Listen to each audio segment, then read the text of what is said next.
Welcome to the J Boys podcast. This is the first episode that I am doing.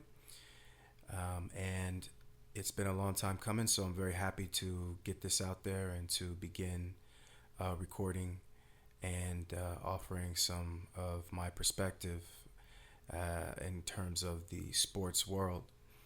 And so today's episode, the first episode, perfect timing, is going to be about the NBA All-Star game. And I got to tell you guys, it's pretty diabolical. It's pretty sad.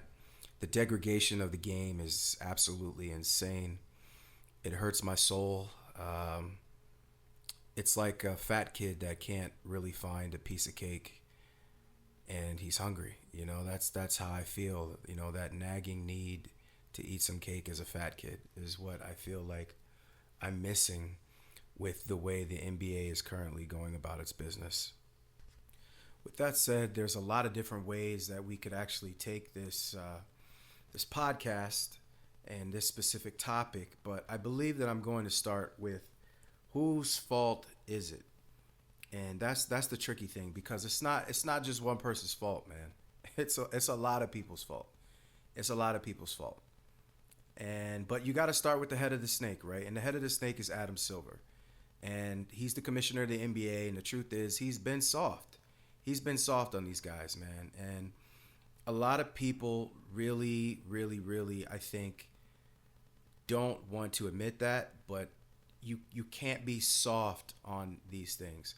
And to give an illustration, Adam Silver is the equivalent of what happens when you are soft on crime if you're a judge or a police officer or whatever other field you're in where it's your job to catch and punish criminals. He is the equivalent of a parent that does not discipline their child and does not force them at times to see the error in their ways. And you may say, and actually one more thing I want to throw out, it's like an employer that just lets an employee do whatever they want and never says anything. And then when you do try to say something, whether you are the judge or the police officer or the employer or the parent, at a certain point it's too late. And there's almost nothing you can do without extreme measures and force to change said behavior. And so Adam Silver did not do his job as the judge, as the governor, as the mayor, as the employer, as the officer, the judge, the parent, of taking care of the players.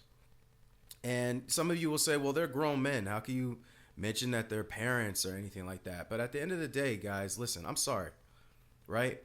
All of us have to follow some type of rules and regulations, some hierarchy, whether it be at work or, anywhere. It could be a family hierarchy, right? What do I look like walking into my grandfather's house and telling him what I'm going to do? I'm a grown man. I've been a grown man for like dang near 20 years now. Almost. And, I still wouldn't dare walk into my grandfather's house and try to tell him what I'm going to do and how I'm going to do it. And we're changing up everything around here. Like, what is that? Now, I may do things completely differently in my house, or somewhat differently. Usually the apple doesn't fall too far from the tree, but ultimately there's a structure there that I'm already supposed to follow. And if he did his job as my grandfather, then I will have a lot of those values that helped our household to be successful. Adam Silver has not done a good job of instilling those values into the players that helped them to build that house before Adam Silver and the players that are currently playing. And the house is falling apart. And back to this idea again, you're saying, well, they're not children and things of that nature. Maybe they're not, but the illustration still stands. You have to hold people accountable. When you have, or you're supposed to have, right, a level of power over the people that are underneath you, you don't want to be a dictator, But at times, you do have to do things to let them know whose house this is and what time it is and how we're going to do things and operate moving forward. And unfortunately, Adam Silver has not done that. He has actually gone out and said, oh, yeah, I took away defense to make it easier for people to score. Why would you do that? Why would you do that? And let me tell you, I've been playing basketball my whole life. And the thing for me is always like I tried to play the best defense I could. That's how I knew I was going to get on the court, even as a young guy. I can't just be out there letting them pick on me and take advantage of me, you know? And that made me a tougher player. I don't want to olay the defense and let people get around me. I don't want to give up open shots. If somebody makes a couple of tough shots on me, I had a friend back in the day. I used to play a lot at LA Fitness, and there was a guy there. There's a lot of good players at a lot of LA Fitnesses. I'm gonna be honest with you. You know, there's good players there. I know people hate on it. It's not professional and all that stuff, but there's some good players, man. And this one guy really could shoot, man. Like, he could shoot from half court easily.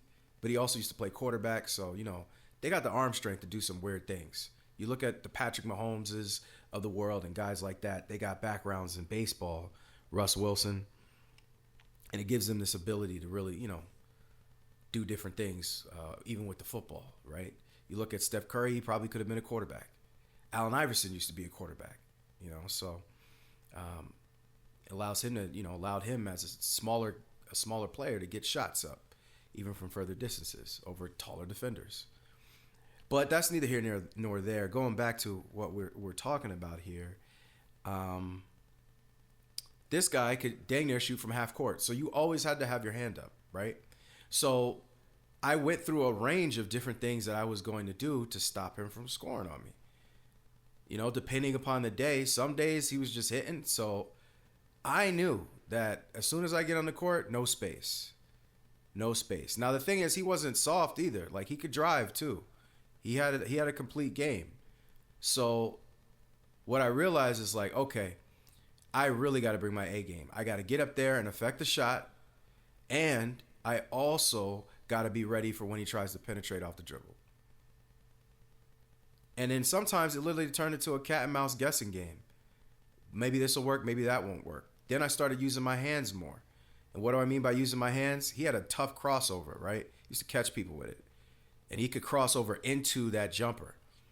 So I used to get my hands low and in the way of the crossover to try and negate that move, to take that move away. But again, I'm telling you all these things to say what I was doing on defense. You have to get physical with him. If he tried to come off a screen, I was coming off the screen. I had to be attached to him. But I wanted to stop him. And that goes for anybody I've ever played against. I wanted to stop them. Even if they were bigger than me. Even if they were the best scorer in the gym. All I needed was one stop. And if I couldn't do it by myself, that's when you start strategizing. Guys, I'm forcing him this way. You know, get in front of that. Be ready for that. This guy doesn't like to pass. All we got to do is cut him off and force him to pass. Let's see if he can be a passer. That was my mindset going in, man. And then you watch things like the Allstar game and you just see this Olay defense. And you see Adam Silver sitting there letting them do whatever they want. And you say to yourself, like, bro, this is crazy. There's no defense. But Adam Silver was one of the people that tried to get rid of physical defense. And when all of the defense is gone, when you did everything you could to take that away from the players, right? Then look at what happened. It's also owner's fault, right? Pandering to these players, letting them dictate the rules, load managing them all the time, not forcing them to live up to the contract that they signed. These are not Magic Johnson and Larry Bird type players. This is not Kobe Bryant, right? This isn't John Stockton and Karl Malone. The guys that played no matter what. This is not these guys. And then you gave them free guaranteed money. And then you load managed them. And then you're trying to figure out why they don't want to sell the game in the All-Star game, why they don't want to try. And then lastly, the players. Guys, what are you doing? Just doing whatever you want out there. It's crazy. It's crazy. Like, why, again, am I them? Did I play on that level? Absolutely not. Not close. But I always had pride in making sure that my man wasn't going to score on me whenever he wanted. If he figured out a couple of things that he could do against me, time to switch up. Time to do something new. But it's not just going to be you doing whatever you want to me. Pause. All right? It's not going to be that. And here's the funny thing, right? So I always said this as a kid growing up, right? And I'm not saying this to promote violence, but at the end of the day, any bully that thought that I was going to be that simple, easy kid to take out, not happening. Not happening. Because if you come for me, I'm giving you everything I got. Everything I got. And you might get the best of me. But just remember, when you come back tomorrow, I will once again give you everything I got. So your best bet, big bad bully, is to go find that other kid that'll just give you his lunch money, close his eyes, and jump into the fetal position. Because that's not going to be me. And I feel the same way on the basketball court. You're not going to be picking on me, buddy. I will accept that challenge. I will do whatever it takes to stop you. That Mamba mentality. I don't want it easy. If it's got to be hard, it's got to be hard. Pause. Once again. But I'm going to give you everything that I've got. Everything.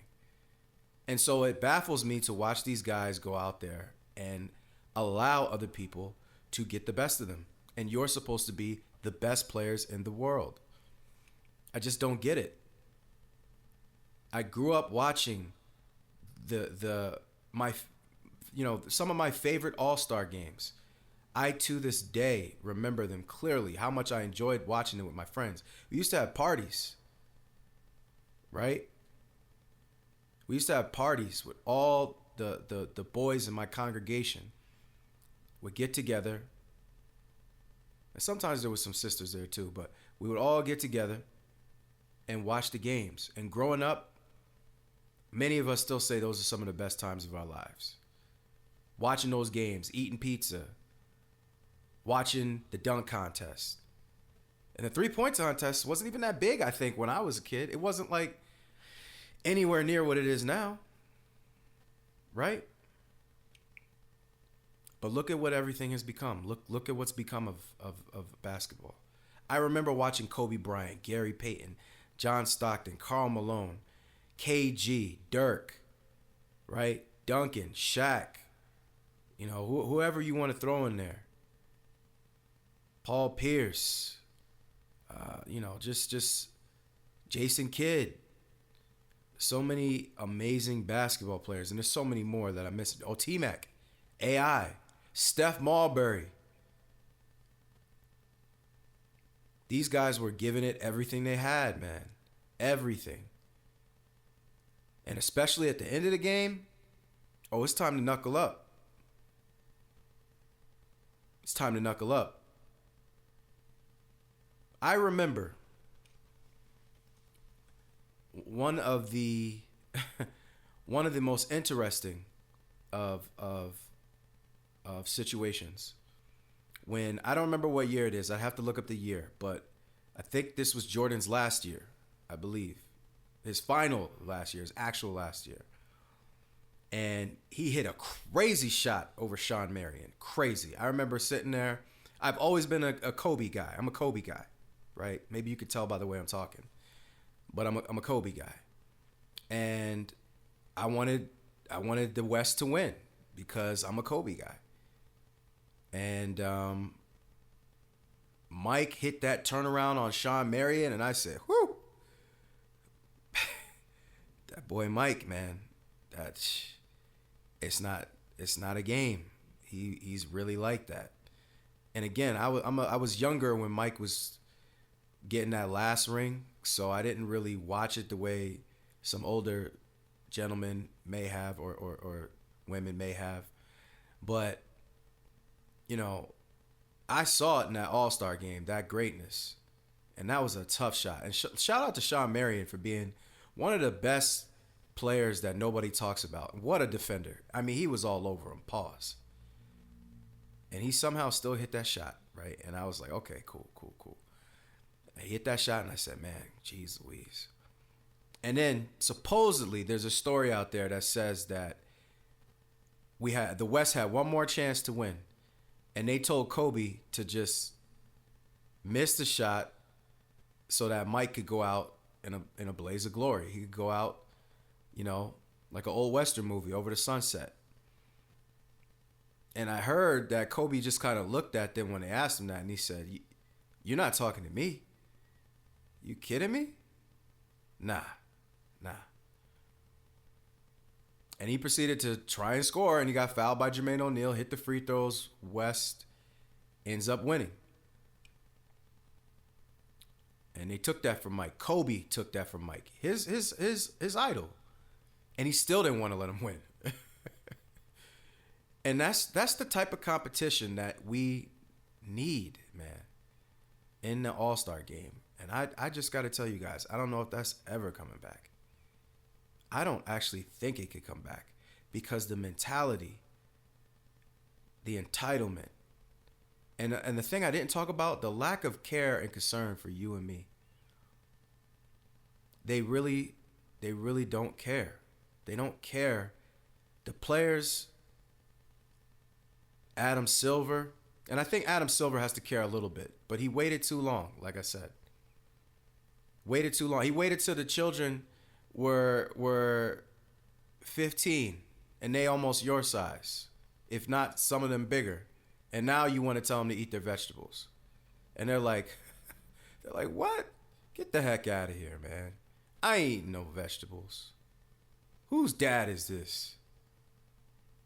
That's essentially what happened. Essentially. So I don't know if it can ever really be fixed, because the competition is it's like Gatorade. Is it in you? In fact, I don't even see no Gatorade commercials anymore. When's the last time you seen a Gatorade commercial? A straight up is it in you joint. And is it excuse me. And is it in you classic. Pause on that too. But, where is that? Where's that gone? Kill or be killed out there in the court, man. That's what you want to see. And it's nothing personal. It's nothing personal. And sometimes it is a little personal. But, hey, that's the game. That's what sports is. Right? That's what it is. If you don't like it, don't step on the court. And I wish those guys would return back to that. And it's not just their faults. I admit that. I already gave you some other people whose fault. The owners, Adam Silver. There's a lot wrong with what's going on right now. And it's terrible. It's diabolical. It's outrageous.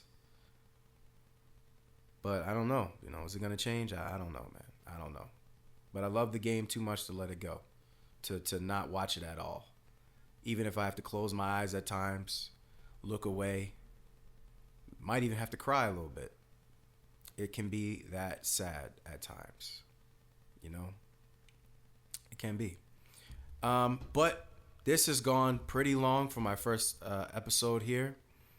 And so please like, share, and subscribe if possible. I really, truly would appreciate it. I'm trying to build something nice here. I'm trying to build something different and give a different perspective. And so this is episode 1 of the Jay Boyks podcast.